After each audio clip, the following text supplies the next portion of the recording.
Hi అండి. Welcome back to my channel Umashree. Friends, ఈరోజు recipe వచ్చేసి బోడకాకరకాయ పచ్చడి. బోడకాకరకాయ కూర తెలుసు, ఫ్రై తెలుసు, పులుసు తెలుసు. మరి అదేవిధంగా బోడకాకరకాయ పచ్చడి ఎప్పుడన్నా ట్రై చేశారా? చేయకపోతే ఈ వీడియో మొత్తాన్ని కూడా చూసేయండి.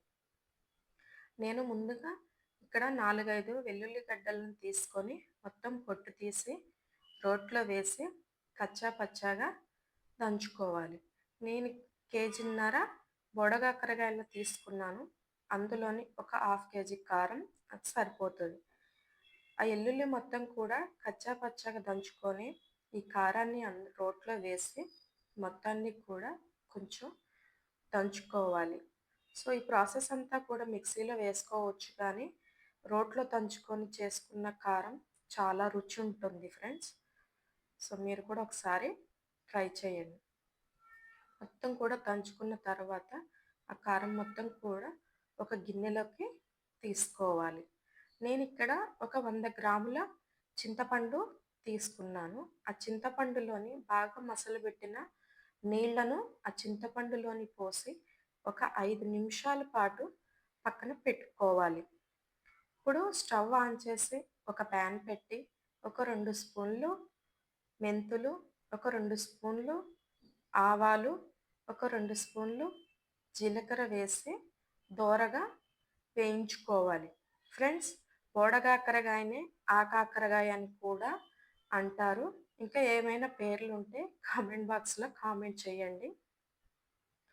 ఆ మొత్తాన్ని కూడా వేయించుకొని మిక్సీ జార్లో తీసుకొని గ్రైండ్ చేసుకోవాలి.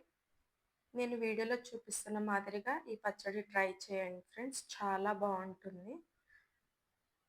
ఇక్కడ నేను కేజీన్నర బోడకాకరకాయని తీసుకొని వాటి మూతులు కట్ చేసి కడిగి శుభ్రంగా ఎండలోని ఒక 10 నిమిషాల పాటు ఆరబెట్టుకోవాలి.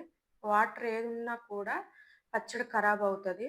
ఒక 10 నిమిషాల పాటు ఎండలో ఉంచుకున్న తర్వాత కాకరకాయని 4 ముక్కలుగా కట్ చేసుకొని స్టవ్ ఆన్ చేసి కళాయి పెట్టి అందులో డీప్ ఫ్రైకి సరిపడా ఆయిల్ పోసుకొని కాకరకాయ ముక్కలను మొత్తాన్ని కూడా అందులోని మీడియం మంట మీద వేయించుకోవాలి.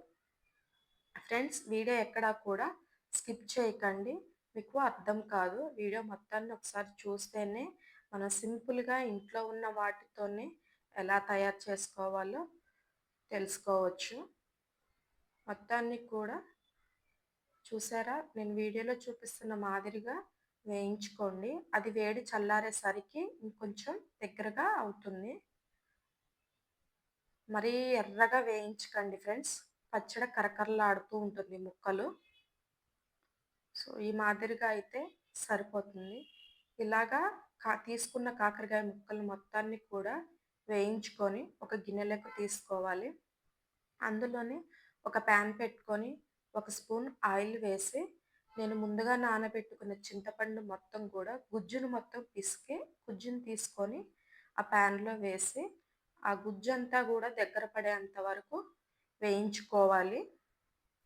సో చింతపండుకు బదులు నిమ్మకాయలు కూడా తీసుకోవచ్చు ఫ్రెండ్స్, కానీ చింతపండు చాలా రుచినిస్తుంది, చట్నీ కూడా బాగుంటుంది. కాకరకాయలు వేయించుకొని ముక్కలన్నీ తీసుకొని పక్కన పెట్టుకున్న ఆయిల్లోనే నేను ఇక్కడ ఒక 4 టీ స్పూన్లు తాలింపు గింజలు, ఒక స్పూను జీలకర్ర వేసుకున్నాను. సో ఆయిల్ పడేయకండి ఫ్రెండ్స్, కాకరకాయ ముక్కలు వేయించిన ఆయిలే కదా, అందులోనే తాలింపు రెడీ చేసుకోండి. ఇక్కడ 4, 5 వెల్లుల్లి రెబ్బలను కచ్చా పచ్చాగా దంచి తాలింపులో వేసుకున్నాను. అలాగే ఒక 3 ఎండుమిర్చిని కట్ చేసి వేసుకున్నాను. అలాగే కొంచెం కరివేపాకు మొత్తాన్ని కూడా వేసుకొని మంచిగా తాలింపు వచ్చేలాగా రెడీ చేసుకోవాలి. ఇక్కడ ఒక స్పూను పసుపు వేసాను. సరిపోతుంది ఫ్రెండ్స్, ఒక స్పూన్ పసుపు సరిపోతుంది. మనం వేయించి పెట్టుకున్న చింతపండు పేస్ట్ మొత్తాన్ని కూడా ఆ తాలింపులో వేసుకొని ఒక 2 నిమిషాల పాటు మళ్ళీ తిప్పుకోవాలి.